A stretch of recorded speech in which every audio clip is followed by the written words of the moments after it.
You have said that 2 or 3 gathered in your name, you are there. Lord, pagpalain mo ang mga taong ito as you reveal yourself to them. Let them receive, Panginoon, what you want for them.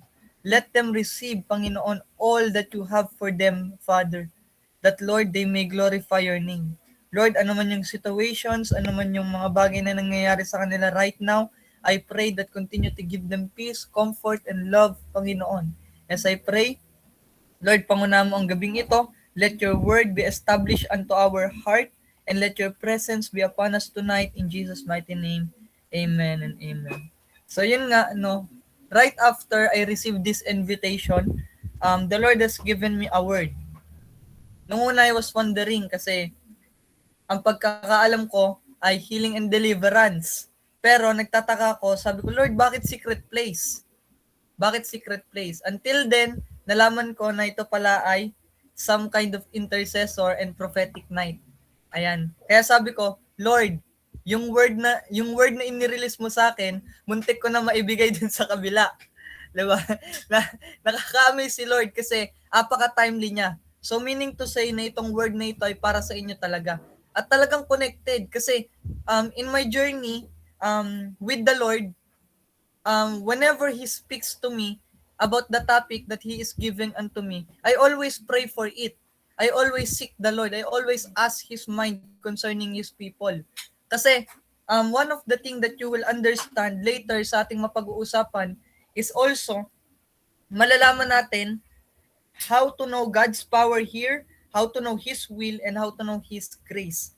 And, ayan, kung meron pa po kayong i-invite, invite as many as you can so that maraming mabless. And I believe that God is going to bless you and God is going to show Himself up tonight.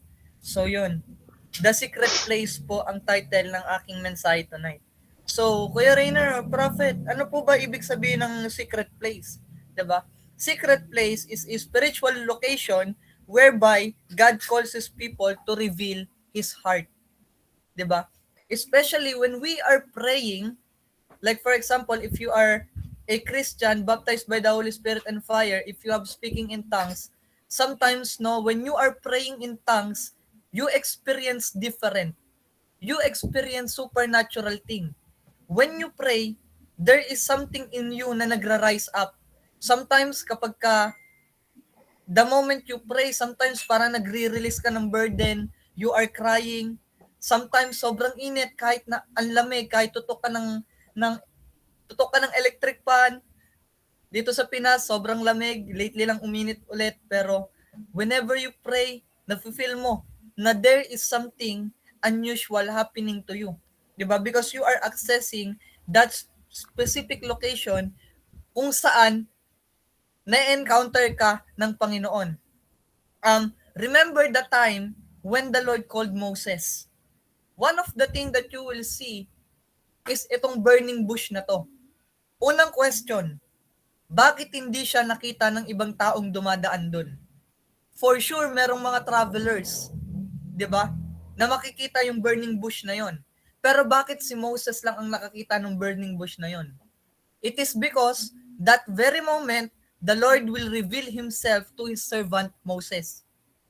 Kasi every time na na-experience natin na mag-pray at every time na na-experience natin ang presensya ng Panginoon, He is speaking to us and speaking the things that He wanted, His will, and His heart, hindi lang sa'yo personally, but also to the people around you. Kaya mapapansin nyo, when you pray, Lord, ipinapanalangin ko si Sis Beverly, Lord, ano yung word mo sa kanya? Then, word shall come up to you, then ipapanalangin mo yun, tapos magugulat kami, magte-testify sa'yo. For example, si Sis Beverly, na she is praying for breakthrough. And also, yun din yung ni-reveal ng Lord sa'yo, yung breakthrough na para sa kanya. Nagulat ka kasi she testified kahit hindi mo pa sinasabi sa kanya.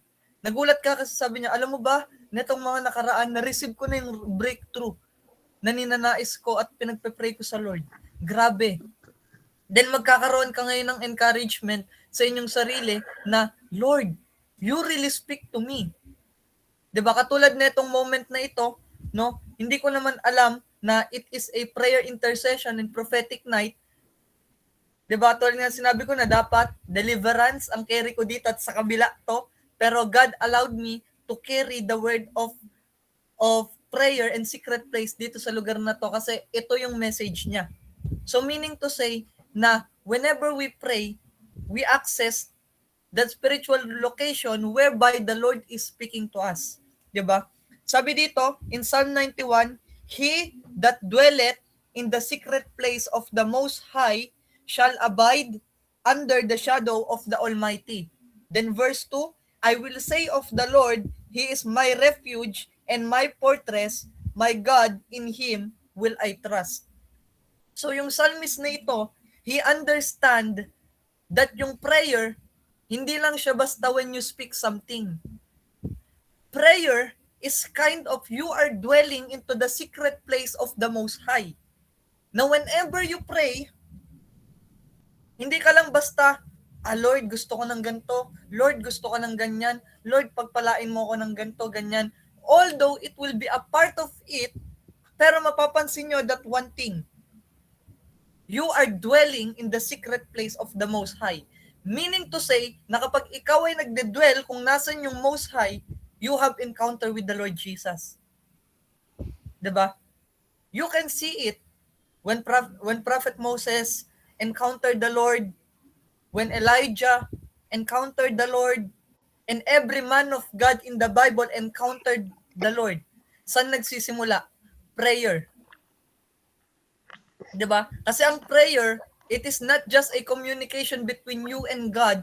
Prayer is an encounter with the Lord.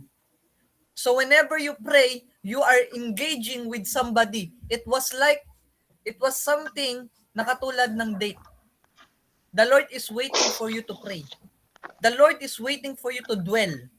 The Lord is waiting for you to come into that place until you say na, Lord, gusto ko dito sa lugar na ito.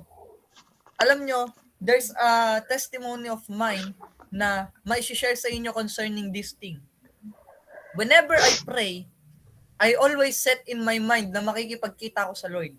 Whenever I come into my prayer room, and kapag wala yung presence na yon, I will not stop praying. I will not stop praying in tongues. I will not stop engaging with the Spirit of God.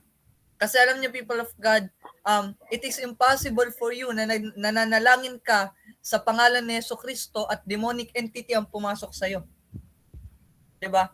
But instead, when you pray in the name of Jesus, sabi na, seek unto me and you shall find. Diba? Remember na in Jeremiah 29:14, if I am not mistaken, na sinabi doon na kung hahanapin nyo ako ng buong puso ninyo at ako ay inyong masusumpungan. So meaning to say, people of God, if our heart is not set on the things that the Lord wants us, which is Him, if hindi nakaset yung heart natin sa Panginoon, hindi natin masusumpungan ng Panginoon. Diba? It is not just you felt something, wow, chills, kinilabutan ako. Wow, grabe, naramdaman ko yung fire. Pero in your heart, remember Elijah. Sabi doon, rushing wind, earthquake came, pero wala dun si Lord. Rushing wind came, pero wala din dun si Lord. Pero si Lord ay nasa still, small voice. So meaning to say, na kahit ano yung maramdaman natin in our physical body, pero kung sa heart natin, hindi natin ma-distinguish na si Lord yung kinikita natin, si Lord yung kinakausap natin, kahit na meron pa yung mga bagay na yun, wala rin. Kaya po, those people na nag-a-attend ng revival, akala nila sa revival lang nila masusumpungan si Lord. But in reality, masusumpungan mo si Lord firstly sa secret place mo. 'Di ba? Yes, tinawag ka ng Lord, gumamit siya ng tao para makakilala ka sa Kanya. Pero for you to cultivate the relationship that you have with the Most High, you need to experience Him. Like for example, sa marriage. Hindi ka naman po magpapakasal sa isang tao na wala kang experience sa Kanya. Na hindi mo alam kung sino siya. Hindi po ba? So same thing. How can you be used by the Lord if sa secret place natin, wala po tayong ginagawa. Hindi po tayo nag-e-engage. Ganun po, na gusto ng Lord i-remind sa atin na ang Psalm 91 is all about dwelling in the secret place of the Most High. 'Di ba? Meaning to say, you and the Lord. Remember na the thing for you to be able to be used by the Lord, first, kailangan mo muna ng encounter sa Kanya. Right? So kasi, many of people, they are neglecting their prayer life.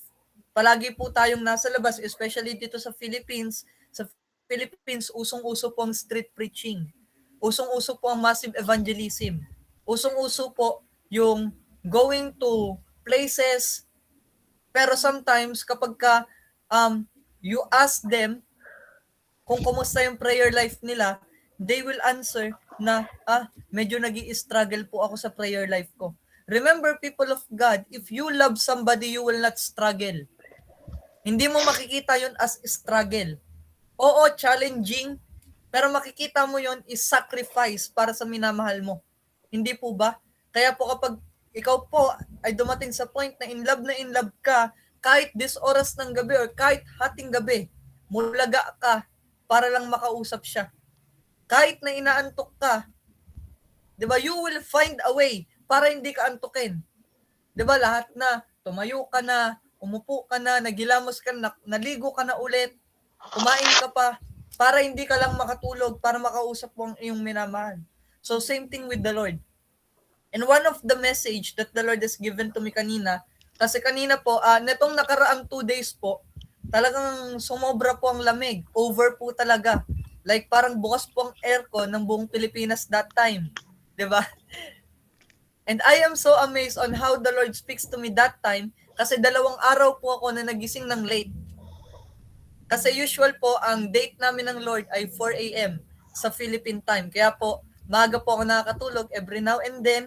From Tuesday, papansin niyo sa WTJR where I am serving, natatapos po kami 11, 11:30. Kasi po, I am going to meet the Lord around 4 a.m. And for me to have that strength, kailangan ko pong i-cooperate yung body ko sa aking spirit. Kasi the spirit is willing but the flesh is weak. So ngayon nga, no, nagising ako noon, 2:06, magkasunod na araw. Then sabi ko, Lord, nung first day, okay pa. I am praying, it's good. Kasi as long as you are talking to the Lord, as long as you are engaging with God's presence, it is all good. Hindi kayo re-reject ng Lord. Never kayo re-reject ng Lord. The second day, which is ngayon, nagising ako ng 6, I prayed. Even though that I felt the presence of the Lord, He talked to me and said, anak, balik ka ng 4. Bukas, balik ka ng 4. Then sabi ko, Lord, I miss out the thing na sinabi ko na magdedwell ako. Kasi alam niyo, people of God, na setting time on going to your secret place is very important to the Lord. Kasi yun nga lang yung time na maibibigay mo sa Kanya. Kasi the rest of the day, gagawin mo na yung mga bagay na dapat mong gawin. 'Di ba? You need to tithe your time to the Lord. Kasi kung napag-uusapan po sa tithes and offerings natin na time na treasure and also talents, kailangan din po natin ibigay ang ating time sa Panginoon. 'Di ba? Naalala ko nga na there was a certain church na na-attendan kami before. Nag-visit lang kami dun sa church na yun, and sabi nila na kailangan mo mag-spend ng 2.4 hours sa prayer room mo. So yung mga church members nila, ganun sila mag-pray, 2.4 hours. Kasi sa 24 hours, kinuha nila yung 10%. Pero I tell you, people of God, it wasn't the time that you will give, but the time that the Lord has set upon your life. Kasi, especially, if you are an intercessor, hindi po, ang mga intercessor, hindi po yan nagpe-pray because they just want to pray. They are praying because of the burden na meron sila. Amen?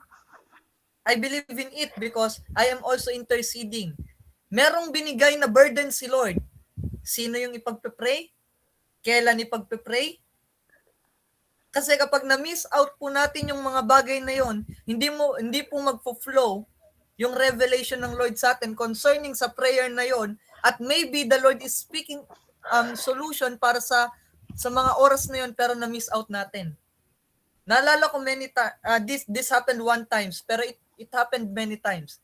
There's a friend of mine na hindi ko maintindihan kung bakit pinakita ng Lord yung motorcycle accident. Sabi ko, grabe, Lord, what I just saw.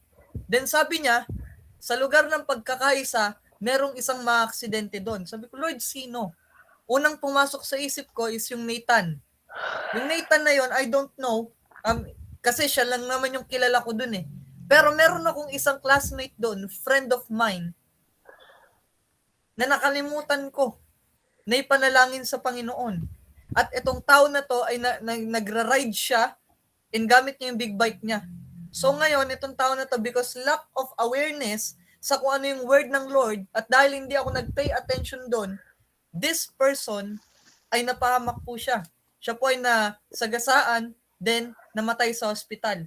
Then sabi ko, Lord, I need to be aware whenever you want me to pray and whatever na gusto mong gawin sa aking life. Kasi if I keep doing these things, sayang yung mga tao na yun na dapat ay masave. Diba?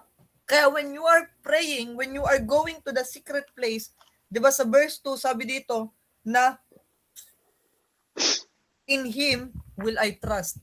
Hindi lang kasi na you are declaring na, Lord, ikaw ang refuge ko. Lord, ikaw ang aking Lord. Lord, ikaw ang tagapagtanggol ko. But also, if the Lord speaks to you, will you trust? Diba? Akala po natin when it comes sa so-called prophetic, akala po natin is we are predicting names. We are predicting address. We are predicting kung anong pangalan ng kasama mo sa bahay, anong kulay ng gate nila. But all of those things, even though na ito ay part ng prophetic, but the prophetic is the mind of God revealed. Kanina nga bago ako mag-leave sa SFC, nag-ask po sila sa akin regards the prophetic and sabi na yung vision na pinapakita ng Lord, is it prophetic? Sabi ko, yes. Why? Because the prophetic is the mind of God being revealed to His people. So meaning to say, na whenever that you are in the secret place, matik, the Lord will speak to you. It is impossible na nagpe-pray ka at wala kang kausap.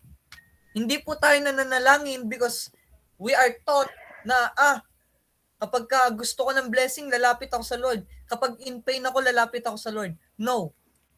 You are going into the secret place of prayer because of one thing. Lord, I want your mind to be revealed unto me. I want your mind to be revealed sa kung ano yung pagpapanalangin mo sa akin. Diba? I believe many of you experienced that. Hindi lang yung tangible presence ng Lord pag nananalangin. Somebody speaks to you. Sometimes you see pictures. Sometimes you see a relative na kailangan mong kausapin. Sometimes you see even yung kapitbahay mo na kailangan mo i-minister. Pero the thing is, do you listen? Diba? Because the Lord demands for each and every people that He is calling to listen. Because if you don't listen to the Lord, mahirapan po, hindi lang po ikaw, but also the people around you. Diba? Nalala ko, there was a revelation that the Lord has given to me before. And sabi niya na, my people, kailangan nila na yung self nila ay i-align sa kung ano yung will ng Lord so that yung will ng Lord para sa ibang tao ay ma-reveal nila. Like for example, if somebody are called in intercessor, in prophetic, and basta tinawag siya ng Lord na maghayag ng mensahe ng Lord. Ang una pong question dyan is ano yung kalooban ng Lord sa buhay ng tao na yon. Kapag hindi niya po na-speak out kung ano yung kalooban ng Lord sa kanyang buhay, personal, how much more na may kakayahan itong i-speak out yung kalooban ng Lord sa iba. Kaya nga pansin nyo, si Pablo, when he has an encounter with the Lord, kaya niyang i-demonstrate sa mga taong to na na he is called by God. 'Di ba? And many people confirm na itong tao na to tinawag ng Lord. Bakit? Kasi this guy Paul knows the mind of God concerning him. To the point na itinuro niya sa mga taga-Roma 5. na baguhin yung isip nyo para Si ate ma-receive mo yung may perfect pera dun will sa ng ano Lord, niya. good Yun at muna. pleasing will ng Lord. Amen? Kasi ngayon sa Bigyan mo ng generation $5 natin to. and other generations, or meaning to say, lahat po tayong mga Kristiyano, minsan, tayo po ay na-overwhelm sa ating kapitbahay at kamag-anak. Bakit? Alam mo, eto na lang yung gawin mo. Tapos sa kabila naman, sa tito natin dito, ito na lang yung gawin mo. Sa tita natin, ito na lang yung gawin mo. Sa mother and father mo, ito na lang yung gawin mo, anak. Pero the question is, ano yung will ng Lord sa atin? And pansin nyo, those people na hindi nakarely to Wala. those people that are telling them what to do, hindi ko sinasabi Ay, ito na pala. in a rebellious way, but inside Nandito of yung them, kanyang na-feel nila lisensya. na tinawag sila ng Lord to do something. Those people that has the heart to obey what the Lord placed in them prospers. Pansin nyo po, it is a pattern na mapapansin nyo. Lahat po ng influencer na sikat ngayon, lahat po ng businesswoman and businessman na sikat ngayon, even the pastor na nilulook up natin ngayon, may silang, there is only one thing that you will understand kung paano nila narating yun. At pare-pareha silang ng testimony na dati hindi naniniwala ang magulang ko sa akin, dati hindi naniniwala kapitbahay ko sa akin, dati hindi naniniwala buong community ko sa akin na magagawa ko to. Pero ngayon nandito ako because I believe on the inner voice na nag-speak sa akin na gawin mo yan. So meaning to say na itong mga taong to, sensitive sila sa kalooban ng Panginoon because of one thing. Nabago na kasi yung mind nila. 'Di ba? Kaya one of the thing that you need to understand at marireveal if you are in the secret place, number one is God's power. When you encountered God, you will encounter His power. Ikaw muna ang papalayain ng Lord, ikaw muna ang pagagalingin ng Lord, ikaw muna ang tuturuan ng Lord bago ka magturo sa iba, magpagaling ng iba at magpalaya ng iba. Pansinin nyo, every man of God in the Bible, especially in the Old Testament, mapapansin nyo, pare-parehas din sila ng pattern.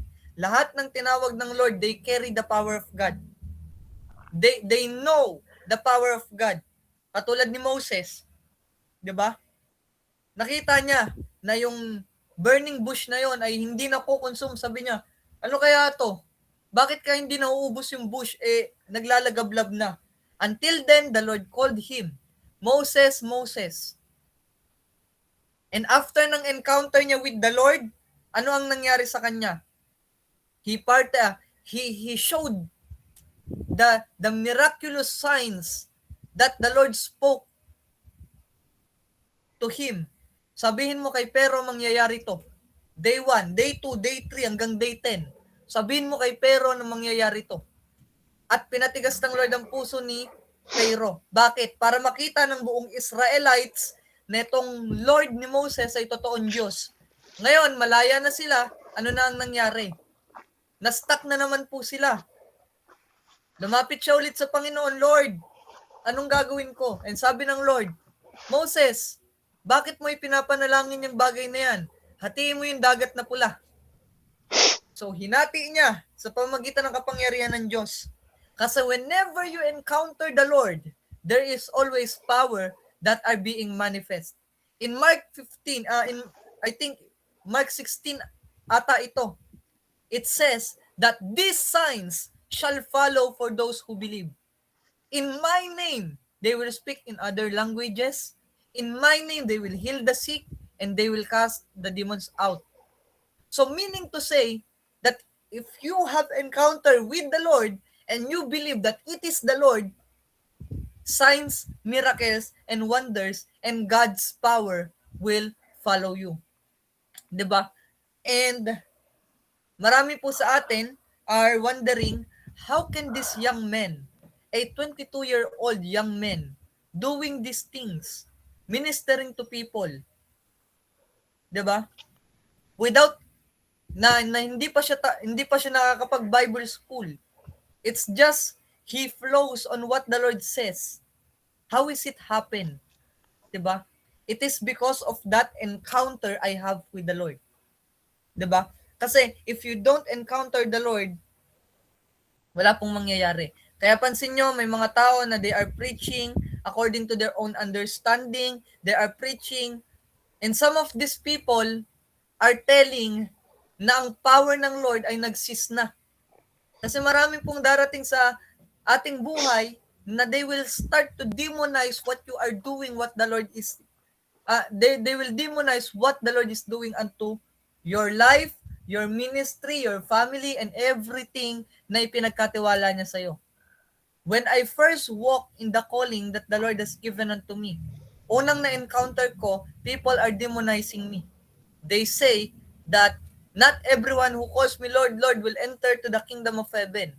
Sinabi nila sa akin yun. And some of them, kawawa yung magiging disciples mo. Kasi ito yung mararanasan nila when you prophesy to them. Pero I don't care. I start to walk. And my spiritual father said to me, anak, kung yan ang kung yan ang pagkakatawag ng Panginoon sa'yo, at kung yan yung encounter mo sa Lord, functionan mo lang. So meaning to say, na you don't need somebody's approval if you encounter God. Hindi mo na kailangan ng confirmation to the other prophet to say that you are a prophet. Si Lord ang magko-confirm yan sa'yo through other people. Diba? Kuya Rino, hindi pa naman ako ganun kalalim sa kung ano yung pinapagawa ng Lord sa akin. That's fine. Bakit? His grace is enough. Kung hindi ka pa ganun kalalim sa kung ano yung ini-aim mo, okay lang yan. Why? Because you are learning about the Lord. You are knowing Jesus day by day. So meaning to say, kung bakit walang fullness na nagaganap sa'yo or hindi pa full yung understanding mo about that because gusto ng Lord maging teachable ka. Gusto ng Lord na whenever you hear His voice, you rely on that voice. Whenever your pastor speaks, you rely on that words. Kasi binigayan ng Panginoon para sa iyo. 'Di ba? Kaya the only thing that the Lord requires for us tonight kapag nasa secret place is to trust. Kasi kung walang pagtitiwala at walang pananampalataya, how can we know God's power? Kasi may mga tao pa rin na even you demonstrated the power of God, they will say na ikaw ay witchcraft. Na ikaw ay nagbubudu, nananalangin ka lang, nagtatangs ka lang, sasabihin sa'yo, ikaw ay naglalatin.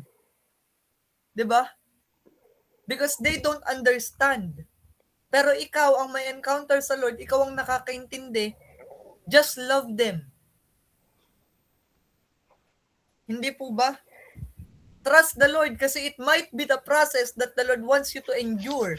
So that nasa process na yon, mas lalo kang magtiwala sa kapangyarihan ng Diyos.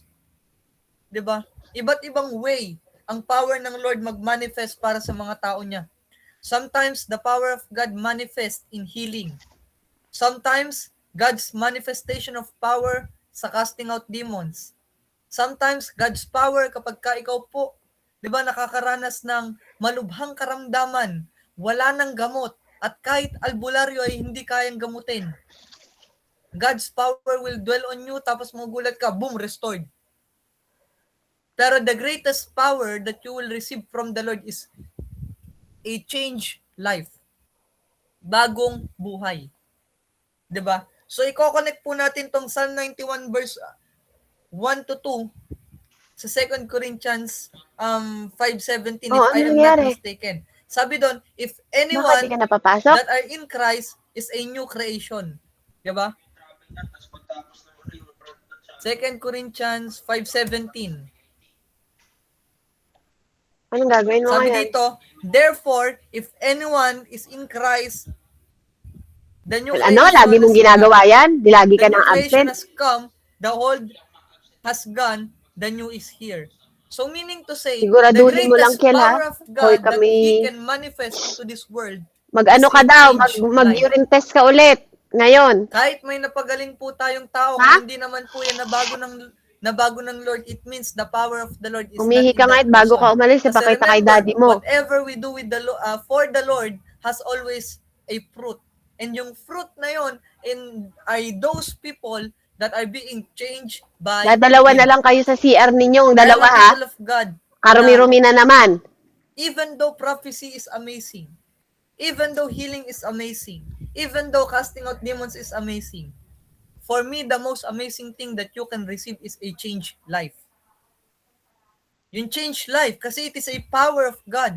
It is the evidence that you accept Jesus as your Lord. Because sabi sa 2 Corinthians 5:17, na kapag ikaw ay na kay Kristo, ikaw ay bago na. So meaning to say, na sinasabi dito, na ang evidence ng Psalm 91, na kapag ikaw ay naka-abide sa Panginoon, hindi lang magkakaroon ka ng refuge, but also you will have changed life. Diba? So now, people of God, that you encounter the power of God in this moment, ano naman yung next? God's will. Diba, number 1 thing, God's power. Number 2 is God's will. Kasi lahat po ng nananalangin at lahat na may encounter sa Panginoon, alam ko ano yung sinabi ng Panginoon. Many of people lately, kasi they are wondering in the age of 22 how I know my calling. Alam niyo, people of God,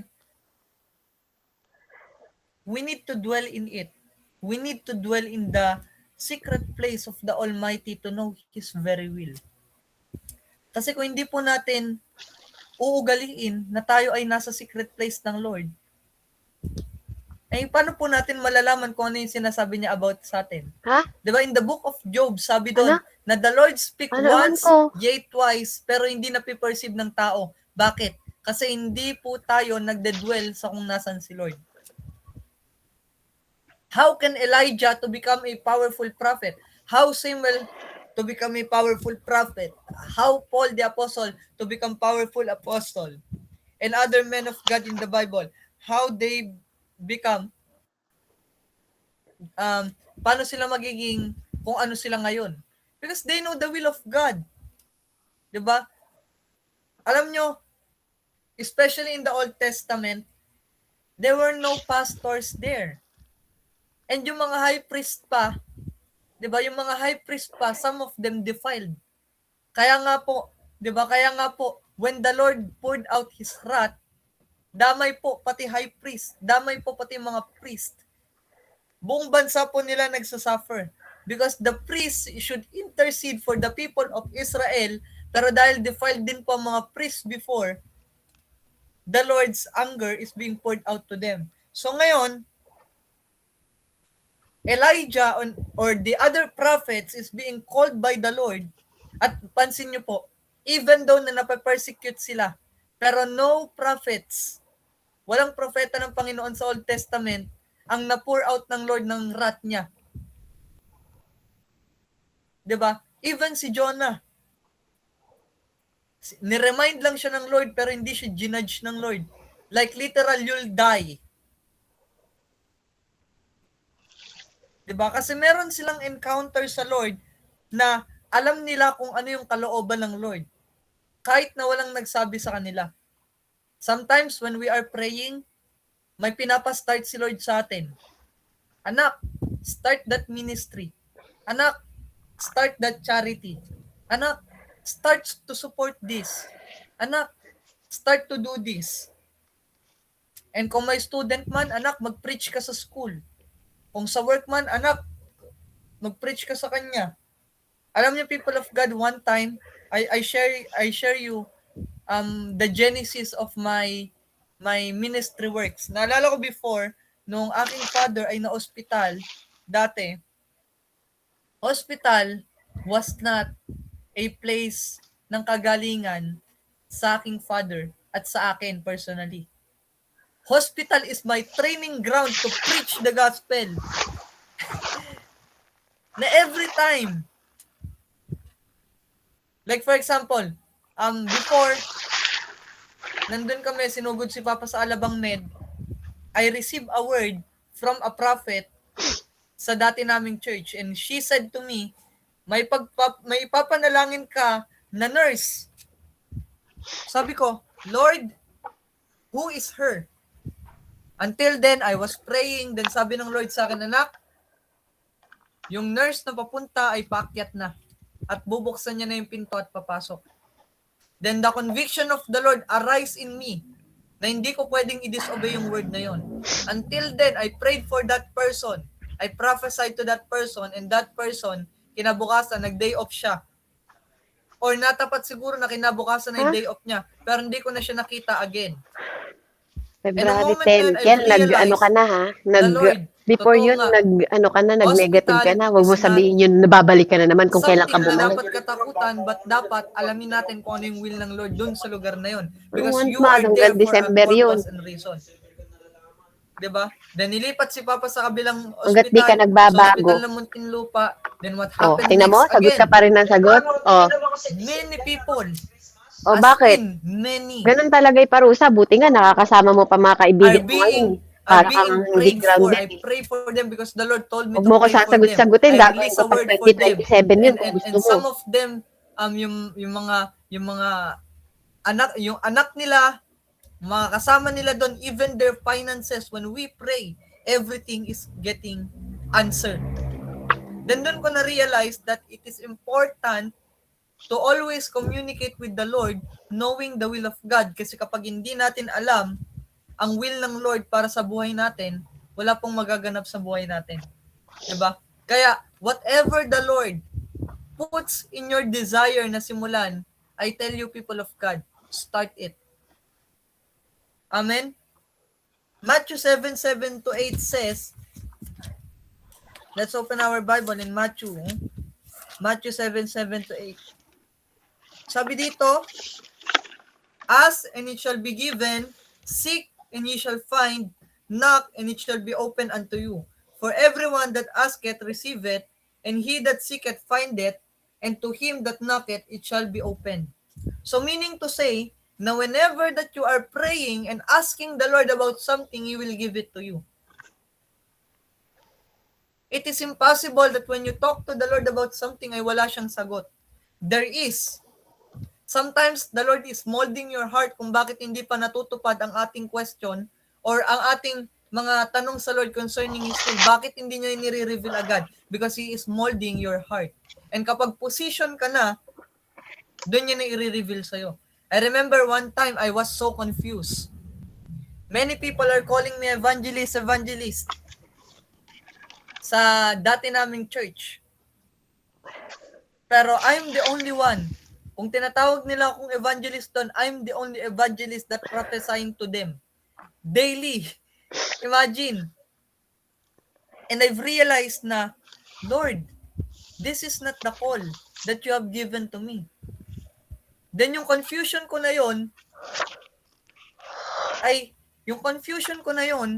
it made me pray so much to the point that I asked the Lord, Lord, what do you want me to do? And alam nyo ba, na there's a point sa aking life na kapag napunta ako ng Central Park, lagi akong nauwing walang victory. Kapag napunta ako ng iba't ibang lugar, laging walang victory. Pero time came, the Lord is molding me. Nililid niya ako sa mga tao. And He speaks to me, Nak, pray for this person. Nalala ko one time, there was a professor in our school nung aking first year. Exam to. PE exam. Siya natapat. Then after nun, while I was answering my exams, hindi ko na po binasa yung iba, hinulaan ko na po. Kasi I was so convicted to pray for my professor. Then, ako yung unang natapos, ako yung huling nagpasa. Then I said to her, Ma'am, can I pray for you? So I prayed for this person. And one of the things that she testified to me, alam mo na, I believe that the Lord is with you and this is my first time na maipag-pray ako. At yung first time ko, parang simula pagkabata hanggang ngayon, alam mo. Then sabi ko, Lord, what's happening. Then doon ko na-realize how the Lord works in my life. Kaya start nun, tinandaan ko, minsan inaaral ko yung pattern ng Lord, paano ba ito nangyayari? Ano ba yung kailangan ano ba yung kailangan kong gawin for me to enter here? Like, kung mapapansin nyo, sometimes when I am prophesying, I am praying in tongues first. Because minsan, I take faith for it. When I say that the Lord said, the Lord is showing me something, sometimes I don't see anything. It was like a faith that being accessed. Because I know that when I pray, the Lord will answer. Kaya, for you to know the will of the Lord personally and also to the other person na pinapaminister niya sa'yo, ask, seek, and knock. And kapag ka nakita mo na kung ano yung mga bagay na ipinapakita ng Lord sa iyo, it is easy for you now to know His will. So ngayon, hindi ka lang nagiging benefit to other people, nagiging benefit ka pa sa sarili mo. 'Di ba? When you start to pray, Lord, may decision ako, Panginoon. Lord, ano po yung kalooban mo sa business na i-arise ko?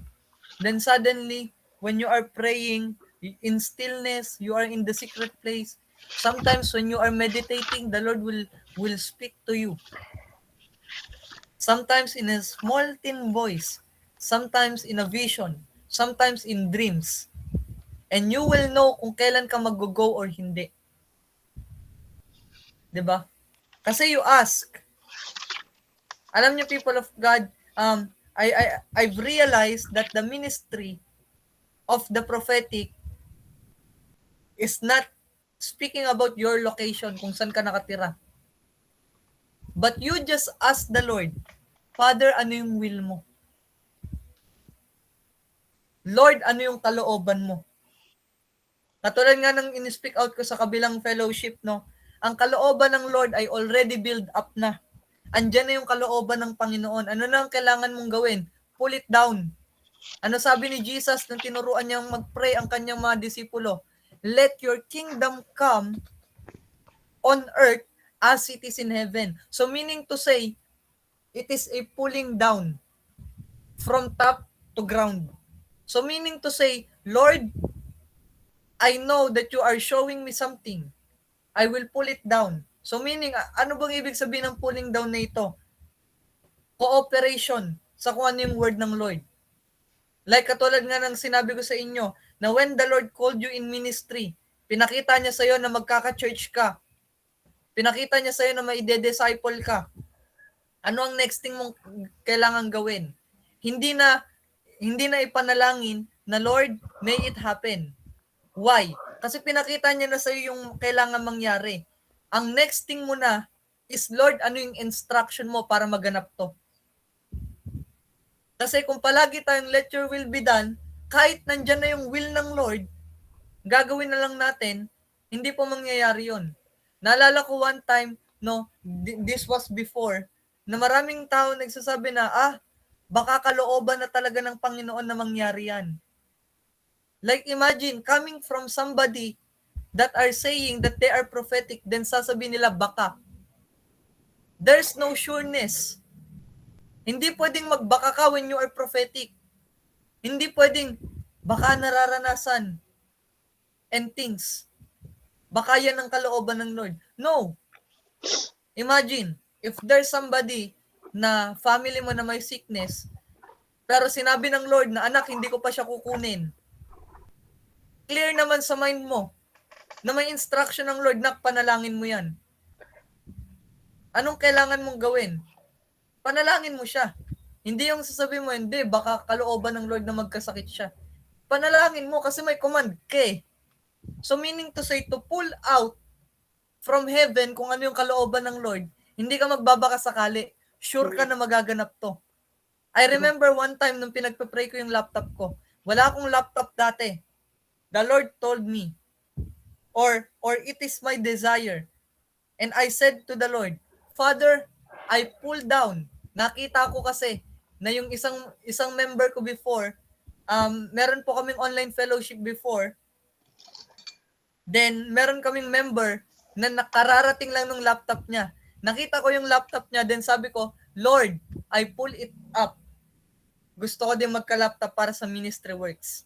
Then, ginather ko po yung mga tinuturuan ko that time. Then, sabi ko, guys, pag-pray natin, right here, right now, I receive my laptop. Then, dumating po yung laptop na meron ako, hindi po ako ang gumastos. And I am thankful to the Lord because He taught me na whatever you ask for and whatever His will is, kaya mong i-full, kaya mong hilain pababa. Diba? It was like something na hindi ka mag i-stress out sa kung ano yung pinapanalangin mo because you know it's gonna happen, and that is faith.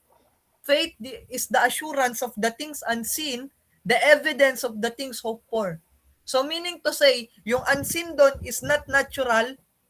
Yung unseen doon is natural things, yung mga bagay na hindi mo pa nakikita ngayon. Pero may ebidensya na. Ha? Kasi sabi doon, the evidence of the things Ano? hoped for. Meaning may inaasahan ka. Like katulad Alin? na sinabi ko kanina sa kabila na ang 30 pananampalataya minutes? ba sa salvation ay nakikita na natin or hindi pa? 30 Kung meron pong minutes. namatay po sa atin at nailibing na at espiritu na lang na nagte-testify ngayon, I tell you, 'di ba? Kaiba po 'yun. Ah, Pero I tell you na yung faith natin na tayo ay masasave ni Jesus, it is not something you can hold physically, it is spiritually. buksan mo, And you sige. pull it down from heaven to earth. At ngayon, may assurance ka na nung inaasahan mo, ngayon, inihintay mo na lang siya. Hindi Diba? kita So, nakitang habang umihi. naghihintay ka, you are Hindi kita working nakita to umihi. tell somebody na, uy, ito yung na-receive ko. Kasi sabi ni Huwag mo Jesus, buksan yan, freely sasampalin you kita eh. receive, Sabi ko sa'yo, tuwing freely you magte-test will ka, give. papakita mo umihi ka eh. So, in that case, people Lagay of mo God, doon. ang kalooban ng Ipatong mo to, Panginoon ay dun hayag sa sa tao. pinagpapatungan mo niyan. Hayag po. Hindi po siya something like nakatago. If kung tingin niyo po na nakatago ang kalooban ng Lord sa kanilang mga buhay, it means they are not sensitive and they don't know these things. Ganun lang naman po yun eh. The measure of truth you know is the measure of freedom you have. And kung marami kang alam na katotohanan, advantage mo po yun sa kanila. Bakit? Kasi mas nalalakaran mo kung ano yung kalooban ng Lord. So madali na sa'yo yung mga bagay na mahirap sa kanila. And tayo, binigyan tayo ng Lord ng opportunity to share what we have to them. 'Di ba? Share what we have to them. Hindi lang naman po financially ang pwede nating i-share. Pwede rin po nating i-share yung faith na meron tayo. Pwede nating i-share yung gospel na na-receive natin. Pwede nating i-share yung healing and deliverance na na-receive natin. Amen, Lord. Kung Thank hindi you, nila Jesus. naririnig si Lord, pwede nating i-share yung insight natin Ay, sa thank kung ano you, yung Jesus. pinapasabi Thank ng you, Lord. And ito po, yung mga may encounter natin when we are in the secret place. And lastly, God's grace. 'Di ba? The third one that you will receive is God's grace. Let's open our Bible in Book of Acts. Acts chapter 9, verses 1 to 7. Acts 9 verse 1 to 7. And Saul yet breathing out, threatening and slaughter against the disciple of the Lord, went unto the high priest and desired him of letters to Damascus, to the synagogues, that if he found any of his this way, whether they were men or women, he might bring them bound unto Jerusalem. And as he journeyed, he came near Damascus, and suddenly there shined round about him a light from heaven. And he fell to the earth, and he heard a voice saying, Saul, Saul, why persecutest thou me? And he said, Who art thou, Lord? And the Lord said, I am Jesus whom thou persecutest. It hard for thee to kick against the pricks. And he, trembling and astonished, and said, Lord, what wilt thou have to do And the Lord said unto him, Arise and go into the city, and it shall be told thee what thou must do. And the men which journey with him stood speechless, hearing a voice, seeing no man. 'Di ba? So meaning to say, kapag nasa secret place ka, kasi ito yung moment na to, si Paul hindi lang naman siya bumiyahe mag-isa. May mga kasama siya. Pero ang naka-receive lang is si Pablo.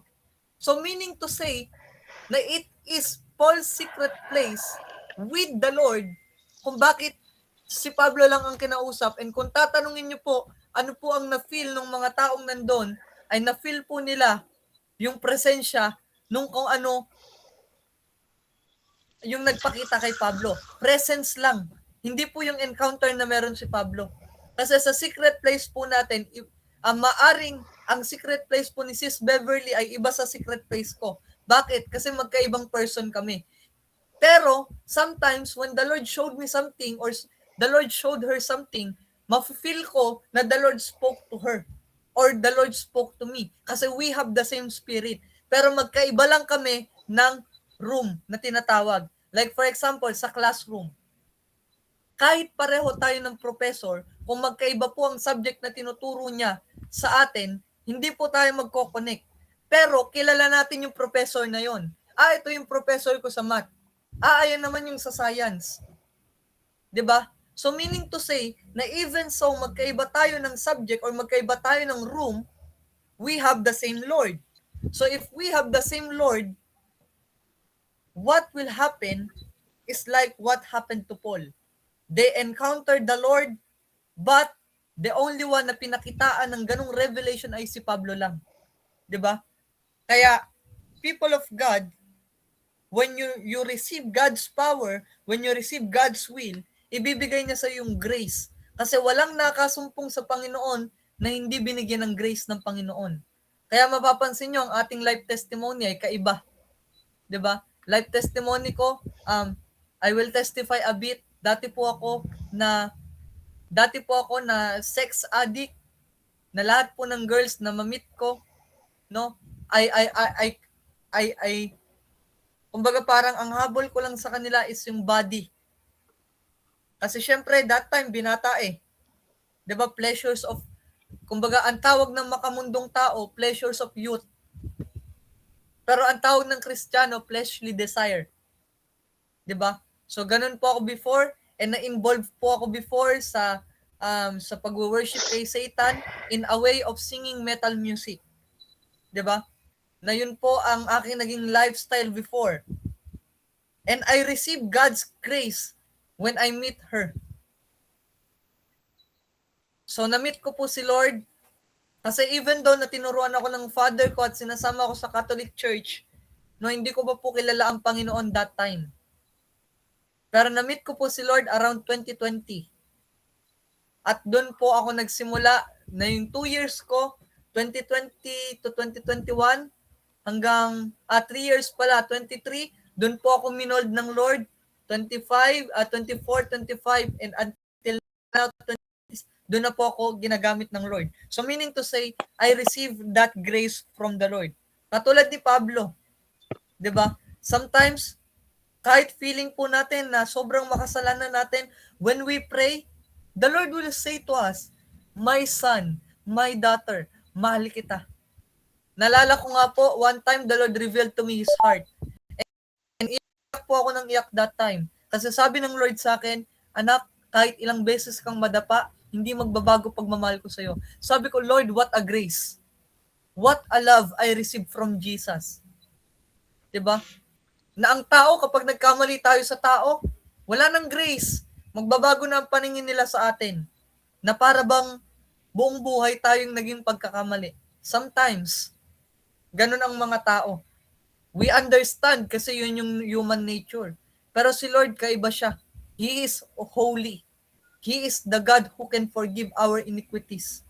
He is the God who is willing to cleanse us. And He is the God who can give us grace. Kaya po, masasabi ko sa inyo na when we are in our secret place, people of God, when we talk to the Lord, hindi po tayo lalabas ng powerless. Hindi po tayo lalabas ng hindi alam yung kalooban ng Lord. At hindi din po tayo lalabas ng walang grasya ng Panginoon. Kasi paano ka magmi-minister kung legalistic ka? Lahat na lang bawal. Bawal to, bawal yan. At parang hindi mo na sila papatawarin pag nagkamali sila. 'Di ba? May mga points na yes, kailangan natin i-restrain yung sarili natin. Kasi commandments ng Lord yon, sin no more. Pero kapag tayo po ay nadapa, some of people, 'di ba? And also in my encounter ng pagkakadapa ko before, some of people, they turned against me. Pero ngayon naiintindihan ko na kung hindi nag-turn against me yung mga tao na yon, alam niyo people, kung hindi nag-turn against me yung mga tao na hindi ko marireceive yung grasya ng Panginoong makapangyarihan. 'Di ba? Na wala akong encounter ng ganitong heart. Kaya nga when I look to God's people, I look unto them with pure love. Dati, naisip ko nga, dati when I look to a people, kapag nagkakamali, feeling ko mali na sila palagi. Pero ngayon, when I look at them, Lord, thank you. Kasi opportunity mo para i-reveal yung sarili mo sa kanila. Kasi mahal mo sila. Kasi I understand the heart of the Lord. When we pray, we are not just seeking, 'di ba? The Lord para may ma-chismis siya, ni-reveal sa akin ng Lord. 'Di ba? Ni-reveal sa akin ng Lord. Nakita ko sa vision na na yung anak ni ganito maagang nabuntis. Panalangin nga natin. Tapos napag-chismisan na, 'di ba? Yung revelation na yon. Instead na yung revelation na yon, ma-direct yung tao kay Jesus, ang revelation na yon ay ginagamit din ng kaaway para siraan yung tao. 'Di ba? Kasi wala namang dulot ang kalaban. Walang nasimulan ng kalaban. The enemy has no power to give. The enemy has no power to give.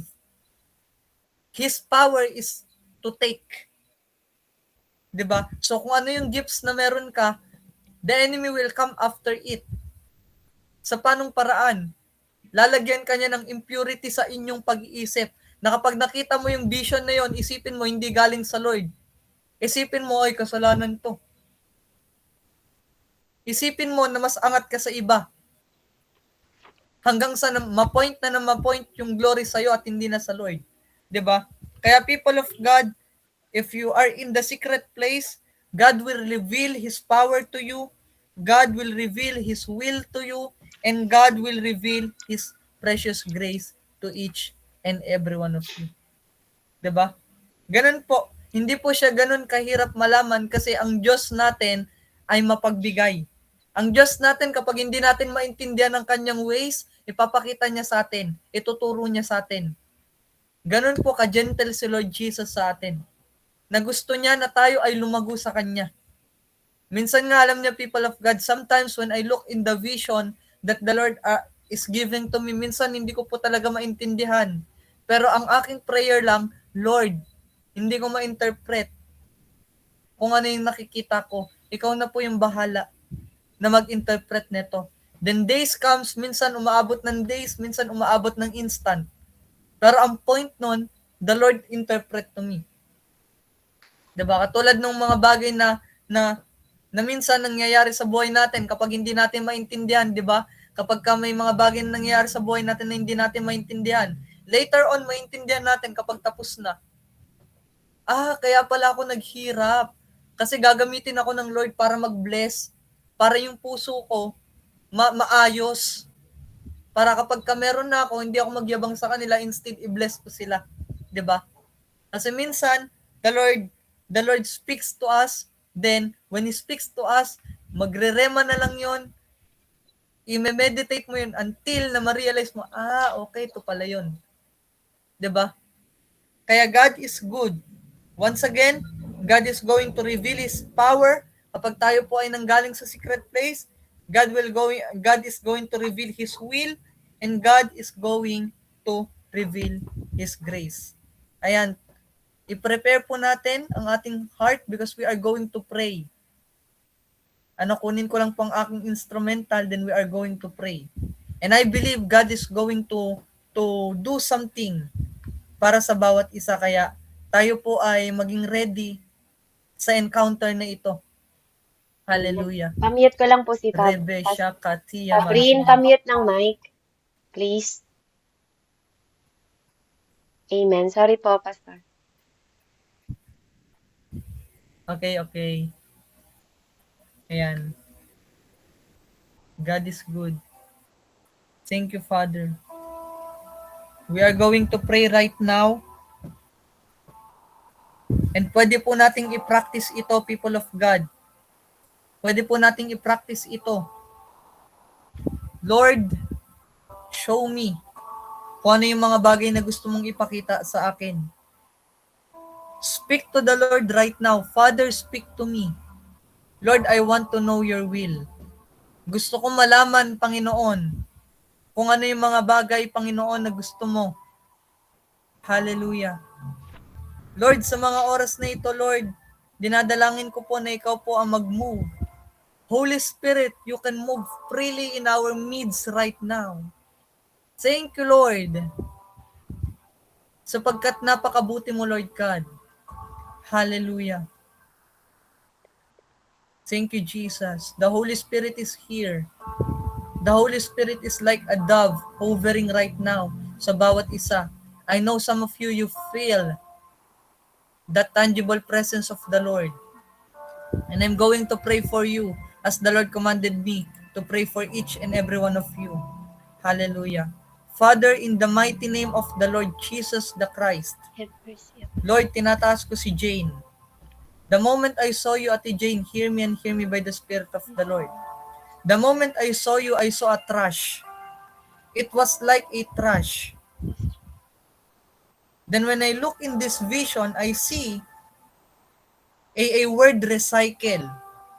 And when I look at that, I don't understand if this is about work. Pero what the Lord is saying to you, what the enemy turned for evil, God is turned it for good. Whatever that you are experiencing in your life, na feel mo, hindi part ng kalooban ng Lord sa'yo, He will turn it for good. Receive what the Lord wants for your life. Because in this very moment, lahat ng mga bagay na nangyari sa'yo in the past days of your life, past years on your life, God will turn it into a good testimony and powerful evidence that God is working in you. Amen? The Lord is willing na samahan ka sa journey mo today because He is your God and He is calling you for something great. Kaya anuman yung mga bagay na ginawa ng kalaban sa'yo in your childhood until up to today, it is over, says the Spirit of the living God. Hallelujah. Reba shatie ramakundele maazoti. Paradia makuza tia maki za teleprano. Continue, Lord God, to work for your people. Father, I pray for Ate Rovelyn. Guy po ba ito or lalaki po ba ito or babae ang Rovelyn? Babae po. I don't know but babae. Okay. I pray for Ate Rovelyn right now. As well, Panginoon, Lord, I know that you are putting her into process these days because you are going to unfold something. Because greater wisdom requires greater pruning. When I look at you, the Lord showed me a pack of a processed food, meaning to say it is processed before na makain. And when I look at that, I saw a book. That's why I said that greater wisdom requires greater process. The Lord puts you in process because wisdom is coming upon your life. God is going to reveal Himself to you. Especially I see you the moment you pray. The moment you pray, I see you. That sometimes you have this encounter with the Lord. And I want you, or I want the Lord, I want you to rely on the Lord because in your encounter, remember this, the encounter you have with the Lord is a legit encounter. So walk in confidence in every situations in your life that you are called by God, you are redeemed by the Lord, and all the things that you have went through. It is because of the wisdom that the Lord is giving unto you. Amen. And God will use that wisdom to be shared to another person. And this wisdom na i-share mo to another person will be shared upon another person and upon another person Because right now I am seeing a cycle. It was like a cycle of passing down through generation. What you are going to receive from the Lord, pass it to next generation. Because the Lord cares for your generation, ate. The Lord cares for your generation. Whoever it is that are your under, pass it to them. And tell them to pass it to another. And you will see the works of the Lord in your life and in the people around you. Hallelujah. Reba shakiza tula prania masonte. Pranuza tia makundele maazete. Hallelujah. I want to pray for you, Bro Fred. Minister po ba ito? Minister ka po ba, Bro Fred? Or somewhat you are Evangelist po. serving the Lord? Evangelist po yan. Evangelist? Nagsiserve po, yes. Because right now, I am seeing a pen that is being written down. I am seeing a pen na nagsusulat. I don't know if this makes sense to you. And when I look at that, I hear the Lord said, write down every testimony that you have encountered with me. And indeed, the heart that the Lord has given unto you, Bro Fred, is legit. Nagmi-mission ka po ba? Like, literal mission, like, you are going to places? Ikaw po ba ay napunta sa mga places, or if God is leading you into that? Because I am seeing you like there was a people lining up. I don't know if that is a street, but I am seeing that like you are talking to them. But I know that your burden is legit. The Lord has given you that heart, especially for the people that you are talking to this generation. You care also, not just only for the people around you, but for this generation you care also, because I perceive that this is your heart. And I want you to assure that the Lord is with you. Continue and keep doing the works that the Lord is given to you. Whenever you speak, bro, whenever you speak, I see the Lord standing beside you and looking into the heart of the men. And some of them receive, some of them no, but don't be discouraged, because the Lord is with you. Hallelujah. Reba shakazite yamazute. Praniza tiara namasoto. Le prania makunde le pranasite. Hallelujah. Hallelujah. Thank you, Father, for each and every people, Lord, that you are leading, Lord, right now. Hallelujah. Thank you, Father God. Thank you, Jesus. Rebe setse. Le pranusa tia makunde. I pray for Sis Alma. I pray for Sis Alma.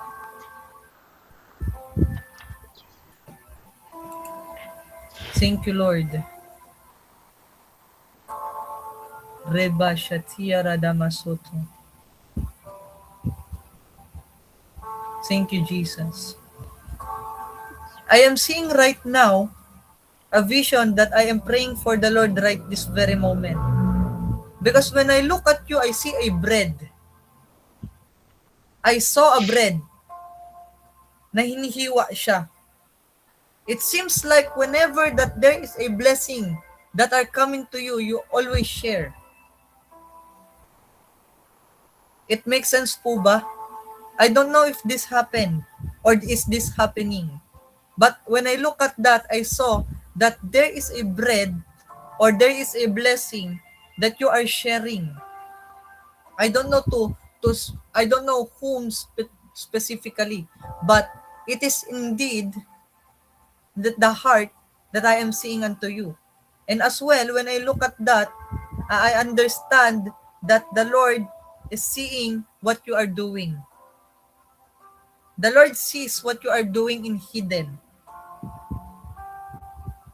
And as well, when I look at that, it is a two-way.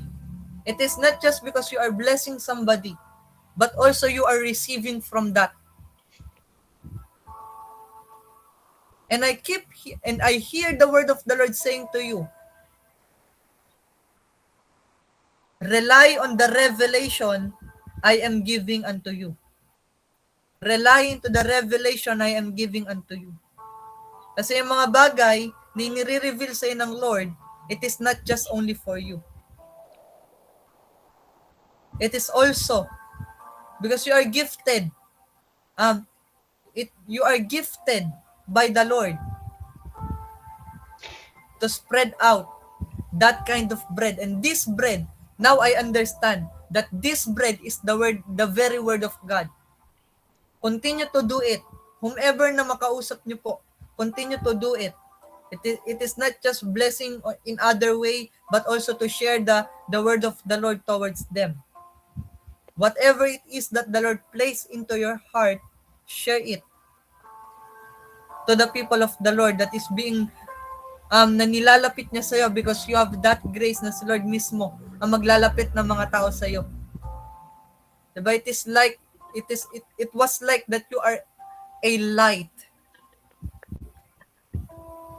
And this light is a benefit for somebody that will hold you, that will bring you.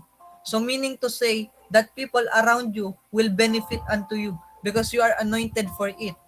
And at the same time, the Lord wants you not just to be anointed in that place, but also to share the glory of God towards them. Let them know of who the Lord is. And be prepared. God is going to make it happen. Hallelujah. Rema Shatia Radamasokata. Leprania Masoto. Rabase Reprania Makundi. Thank you, Father. Thank you, Lord. Hallelujah. Rebe Setse.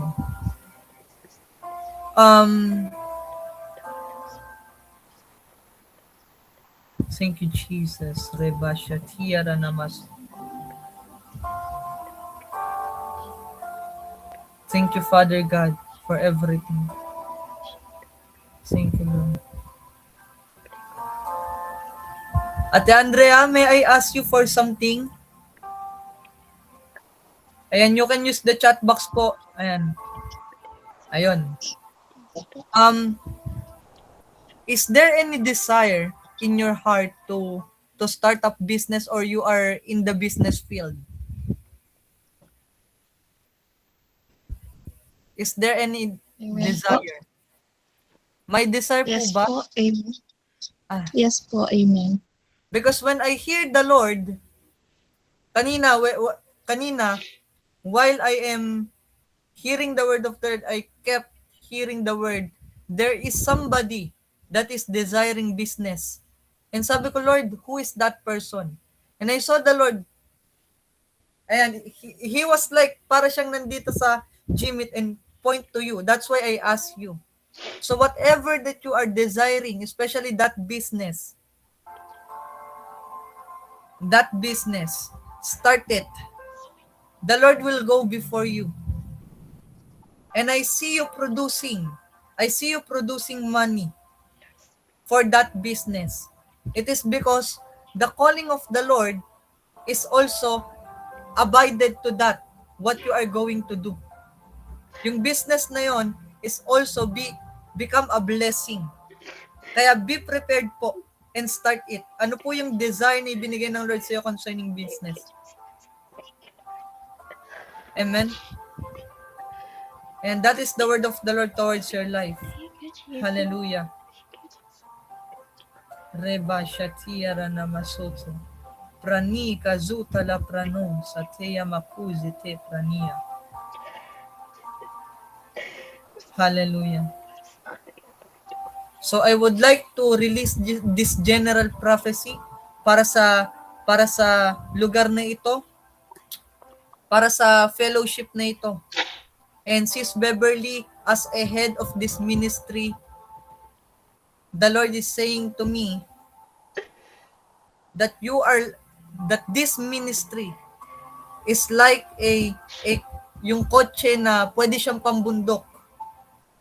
Why is that? Because even though na rough ang road, you must continue. Kahit mahirap yung road na dinadaanan nyo, as a family, as a ministry, continue. For the Lord is saying, I'm going to accelerate you. I'm going to connect you to every people that has a same burden unto you, has a same pain unto you, and I'm going to heal them. I'm going to deliver them. For in this time, I, the Lord, has approved you in these works. Greater expansion is waiting unto you. So those people that will persevere, will receive the same promise that He has for this ministry. In the mighty name of the Lord Jesus. Lord, salamat Panginoon sapagkat napakabuti mo. Holy Spirit, salamat sapagkat you are always there for us. We are praying that continue to reveal your mind to us, O Lord. Lord, we receive all the things that you have for us. In Jesus' mighty name we pray. Amen and amen. So, ayun lang po. Yan, grabe.